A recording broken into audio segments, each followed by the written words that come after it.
कांग्रेस को लग रहे ताबड़तोड़ झटके। कांग्रेस छोड़ दिग्गज नेता ने थामा बीजेपी का दामन। पार्टी छोड़ते ही मानस सिन्हा कांग्रेस पर बरसे, लगाए गंभीर आरोप। झारखंड विधानसभा चुनाव का बिगुल बज चुका है। चुनावों की तारीख का ऐलान हो चुका है और अब राज्य की सियासत में दल बदल का दौर शुरू हो गया है। इस बीच बड़ी खबर है, कांग्रेस पार्टी को तगड़ा झटका लगा है। कांग्रेस पार्टी के पूर्व कार्यकारी अध्यक्ष मानस सिन्हा ने पाला बदल दिया है। जी हां, वो बीजेपी में शामिल हो गए हैं। ये चुनाव में वोटिंग से ठीक पहले कांग्रेस पार्टी के लिए बहुत बड़ा और तगड़ा झटका माना जा रहा है, क्योंकि कांग्रेस के लिए विधानसभा चुनाव में प्रचार कहीं न कहीं मानस सिन्हा लगातार कर रहे थे, लेकिन इन सब के बीच वो बीजेपी में शामिल हो गए हैं। तस्वीरें आपके सामने हैं जब असम के मुख्यमंत्री और झारखंड विधानसभा चुनाव के लिए बीजेपी के सह प्रभारी हिमंता बिस्वा शर्मा की मौजूदगी में उन्होंने बीजेपी का दामन थामा है।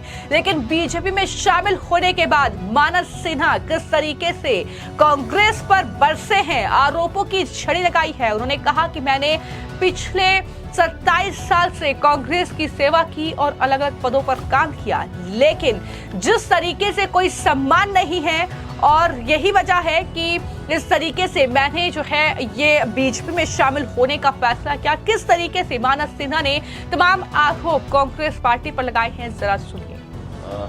मैंने जो पार्टी छोड़ के आया हूँ, मैंने उसको 27 साल अपनी सेवा दी, लेकिन वहाँ पे कार्यकर्ताओं का मान सम्मान अब कुछ नहीं बचा।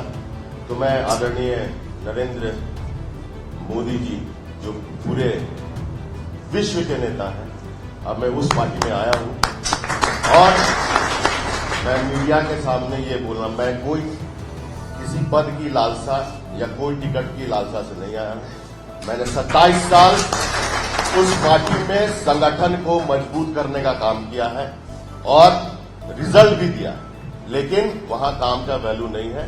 और मुझे लगता है कि यहां इस पार्टी में कार्यकर्ताओं के का वैल्यू है, काम का। बहुत बहुत धन्यवाद देता हूं कि आप सबों ने मुझे इस परिवार में शामिल किया। जय हिंद, जय भारत।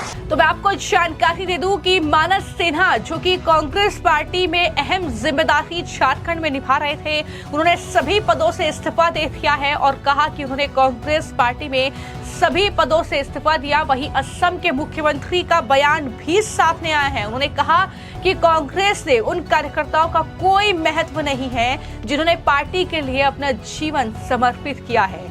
अनुभवी नेता है मानस सिन्हा। किस तरीके से हिमंता बिस्वा शर्मा भी इस मौके पर कांग्रेस पर बरसे हैं, क्योंकि वो भी दरअसल कांग्रेस पार्टी में पहले थे, उसके बाद बीजेपी को उन्होंने ज्वाइन किया था। तो वो बखूबी तरीके से जानते हैं कि कांग्रेस में किस तरीके से नेताओं का सम्मान नहीं है, कार्यकर्ताओं का सम्मान नहीं है। एक के बाद एक नेता और कार्यकर्ता पार्टी छोड़ रहे हैं। क्या कुछ हिमंता बिस्वा शर्मा ने कहा है, जरा सुनिए। कांग्रेस और उनका झारखंड प्रदेश की कार्यकारी अध्यक्ष श्री मानस नाथ जी ने पार्टी से इस्तीफा देके हमारा पार्टी में योगदान करने का सिद्धांत लिया।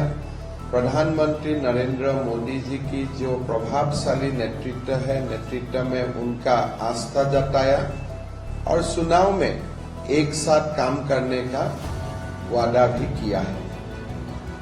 मानस जी 27 साल से कांग्रेस में है। युवा कांग्रेस का, यूथ कांग्रेस का अध्यक्ष से लेते हुए कांग्रेस का वर्किंग प्रेसिडेंट तक अपना जिम्मेदारी निभाया।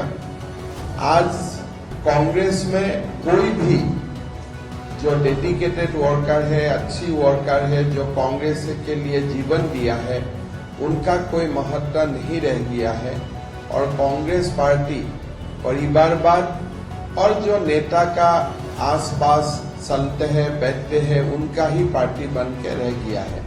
मैं मानस जी को पार्टी में स्वागत करता हूं और ये आश्वासन भी देता हूं कि उनको पार्टी में काम में, नेतृत्व में, काम में लगाया जाएगा, सम्मान दिया जाएगा और एक साथ मिलकर हम लोग काम करेंगे।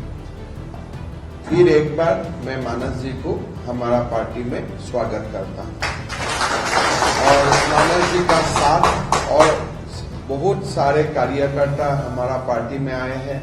मंडल अध्यक्ष से लेकर पूरा एक अच्छा कार्यकर्ता बहुत ही कम समय में, कल रात 11 बजे मैंने बोला था कि 9 बजे सुबह हम लोग ज्वाइनिंग कर सकता हूं। बहुत ही कम समय में जो भी लोग आए सबको मैं स्वागत करता हूं और मानस जी का साथ और भी जो कोई लोग आएगा उनको भी हम ज्वाइनिंग करवाते रहेगा। बहुत बहुत धन्यवाद। देखिए, पहले तो मानस जी अपना क्षेत्र में काम करेगा चुनाव जितवाने के लिए। उनका जो एक्सपीरियंस है उनको स्टेट लेवल में भी हम इसको भी पूरा काम में लगाऊंगा और चुनाव का बाद में भी पार्टी में उनका यथाशीघ्र सम्मान हो, काम करने का मौका मिले, उनके लिए हम लोग व्यवस्था करेंगे। देखिए, मैं कांग्रेस में, जैसे मानस जी ने बताया कि वो 27 साल रहे, तो मोटा मोटी कांग्रेस में मैं भी 22 साल रह के ही बीजेपी में आया हूं। तो कांग्रेस का टिकट देने का 2 क्राइटेरिया होते हैं कि एक, आप चुनाव का समय पार्टी को फांड दीजिए तो आपको टिकट मिल सकता है। दूसरा, आपको कोई अच्छा परिवार का, जो हम लोग ब्लू ब्लड बोलता हूं, आपका पिता कोई अच्छा परिवार को हो, दादा कोई अच्छा परिवार से है, जो मंत्री रहे, पहले विधायक रहे, सांसद रहे या मुख्यमंत्री रहे, तब भी आप टिकट मिल सकता है। तीसरा, आप टिकट मिल सकता है जब आप मोदी जी के लिए अभद्र भाषा का व्यवहार करते हैं।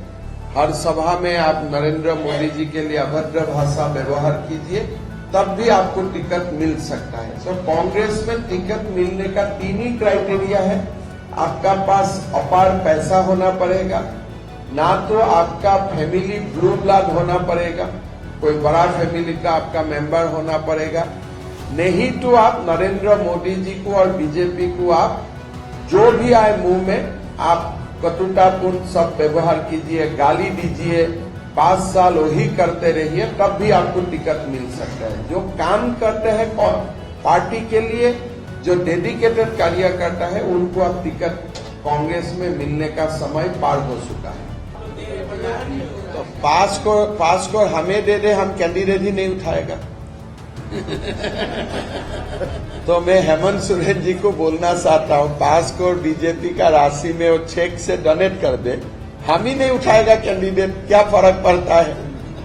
तो ऐसे अनाप शनाप बात क्यों बोलते हैं। तो हमें बरहेड हो, सब हर जगह में हो, अगर कोई कैंडिडेट बीजेपी उठाता है तो मुख्यमंत्री जी को स्वागत करना चाहिए। इसलिए डेमोक्रेसी में तो कॉन्टेस्ट होना चाहिए ना। वही लोग जाके कैंडिडेट को घर घर जाके धमका रहा है। हम तो कुछ नहीं बोला हूं अभी, लेकिन हम भी बोलने वाला हूं। काल का दिन पार हो जाने दीजिए। वो तो कैंडिडेट उठने ही नहीं देते हैं, लोगों को घर घर जाके धमका रहा है। तो जो हक है, और कहाँ हर बात में 5 करोड़ 10 करोड़, क्या पैसा का ही बात बोल रहे हैं। तो अगर आपका पास 5 करोड़, मेरा पास 5 करोड़ है, तो गरीबों को बात देना ठीक है ना। देखिए, मंडल मुर्मू सिद्धू कानू का परिवारजन से है, उनका ऊपर ऐसा अभियोग लगाना क्या ठीक है। अगर मंडल मुर्मू का कुछ कष्ट है, उनको कोई अपहरण किया है, तो वही तो आपसे बात करेगा ना। लेकिन एक शहीदों का परिवारजन का ऊपर ऐसा आरोप लगाना, क्या यहाँ और कोई परिवार नहीं चलेगा, खाली बाबली बंटी ही चलेगा और कोई नहीं चलेगा।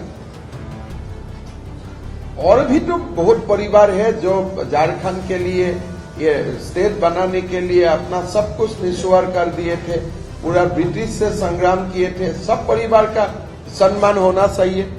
खाली क्या बंटी और बबली का ही सम्मान होगा यहाँ में, और किसी का सम्मान नहीं होगा। ये मुख्य चुनाव अधिकारी नियुक्ति कौन दिए? जेएमएम ही तो दिए थे ना। मतलब आज ये आप मान चुके हो कि जो सरकार में 5 साल काम किए, वही ऑफिसर अब असंतुष्ट हो गया। मैंने तो कहीं नहीं सुना हो, आप पूरा देश का अपने रिकॉर्ड ले लीजिए, सरकारी ऑफिसरों का ऊपर अपोजिशन कंप्लेंट देते हैं, रूलिंग पार्टी कंप्लेंट कहीं नहीं देता है। इसलिए उनको तो वही जाके पोस्ट में बैठाता है। आज अगर वही सरकारी ऑफिसरों का ऊपर जेएमएम खुद कंप्लेन दे रहा है, मतलब स्थिति कितना बिगड़ चुका है। सरकारी ऑफिसर भी एक प्रकार आज जेएमएम का खिलाफ विद्रोह कर चुका है। यही तो दर्शाता है। हम ही उस व्यक्ति को पोस्ट किया हो, अभी हम ही मांग रहे हैं उनको ट्रांसफर करो। अरे आप ही तो सीएम थे, तो आप उनको ट्रांसफर करवा देना चाहिए था, क्यों नहीं किया? मतलब आपका अपेक्षा था कि वो आपको पॉलिटिकली हेल्प करेगा। अभी जब पॉलिटिकली आपको हेल्प नहीं कर रहा है तो तुरंत आप उनका विरोध चला गया। कम से कम एक सिटिंग चीफ मिनिस्टर को अपना ब्यूरोक्रेट्स का खिलाफ नहीं जाना चाहिए। और मैं बाकी ब्यूरोक्रेट्स को भी बोलना चाहता हूं कि देखिए, आपका भी हालत ये हो सकता है, तो इसीलिए सरकारी काम कीजिए, उनको मदद करने का कोशिश मत कीजिए।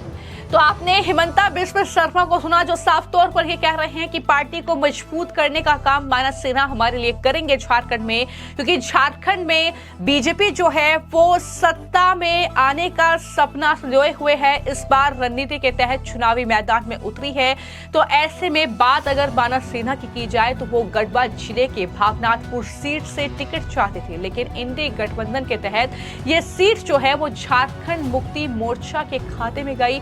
तो ऐसे में जिस सीट पर कांग्रेस की पकड़ मजबूत मानी जाती थी, वहां पर जो है झारखंड मुक्ति मोर्चा के उम्मीदवार अगर उतर रहे हैं तो इससे जाहिर तौर पर पार्टी को नुकसान होगा। यही मानस सिन्हा भी कह रहे हैं और यही वजह है कि नाराजगी उनकी इस कदर बढ़ी कि उन्होंने ये फैसला कर लिया कि वो अब कांग्रेस पार्टी में नहीं रहेंगे। बता दें कि मौजूदा वक्त में झारखंड मुक्ति मोर्चा, कांग्रेस पार्टी और आरजेडी गठबंधन की सरकार है, लेकिन बीजेपी लगातार पूरी रणनीति के तहत चुनावी मैदान में उतरी हुई है, चुनाव प्रचार कर रही है। झारखंड की जो 81 विधानसभा सीटें हैं वहां पर 2 चरण में वोटिंग होगी। पहले चरण के लिए 13 नवंबर और दूसरे चरण के लिए 20 नवंबर को मतदान होगा। 23 नवंबर को नतीजे सामने आएंगे, जिसके लिए अब तमाम राजनीतिक दल जो है वो ताबड़तोड़ जो है चुनाव प्रचार कर रहे हैं। लगातार वो है अलग अलग दलों के नेताओं को साधने की कोशिश भी यहाँ पर हो रही है। लेकिन इस कड़ी में ये झारखंड में चुनाव में वोटिंग से ठीक पहले कांग्रेस पार्टी को एक तगड़ा झटका, जैसे महाराष्ट्र में स्थिति कांग्रेस पार्टी के लिए देखने को मिल रही है, वैसे ही ठीक स्थिति जो है वो झारखंड में भी बन रही है, जहां पर कांग्रेस पार्टी पूरी तरीके से बैकफुट पर उनके सहयोगी दलों ने ही उन्हें कर दिया है।